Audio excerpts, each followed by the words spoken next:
where this just the right level of blur and solidity in the liquidity, and of course color. This is actually reflected sunlight on the ocean, because when you see the moon, the light is actually the sunlight reflected down to us, and sunlight is white, and in the colorless ocean, it's just black and white, but this is a color photograph. And last winter, I saw Sirius, the brightest star in the night sky, again twinkle so vividly. And Sirius is still in the western sky at this point, but he or it sets earlier and disappears towards the end of the month. And I just thought, can I actually film the twinkling of a star? And I used my telescope, which I had since my teenage days, from my adolescent fascination with astronomy. And I slightly defocused the star in the telescope and filmed it. And because a star in a telescope remains a mathematical dot. You can never enlarge a star. It's always so small. It's a dot.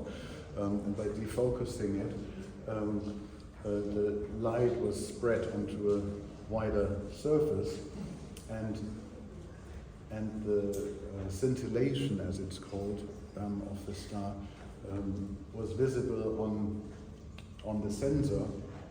And what happens is the light beam that travels from the star unaltered and unobstructed through space hits the atmosphere and then bounces around by slight turbulences of air, and they refract the light like a tiny bit of a prism, and break up the cold white light of the star into the spectrum. And I was just totally fascinated by that. This is actually natural light. There's no computer manipulation, there's no enhancement or anything. This is an image that hit the sensor, and I was then asking myself, like, how on earth is there so much detail, seeming detail? And I then reached out to astronomers and I got different explanations or kind of shrugs, and then the most concise explanation is the word interference, which is a phenomenon. And he said, the physicist said, imagine you throw a handful of gravel into water and you get many, many different concentric rings interfering with each other. And that is how these super specific images arrived, and they have a ton of information, yet they mean nothing.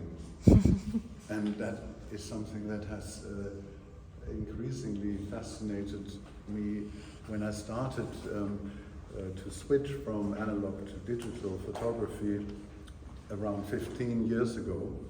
I'm a late adopter, but because for the longest time I felt that 35mm film was just doing what my eye could see.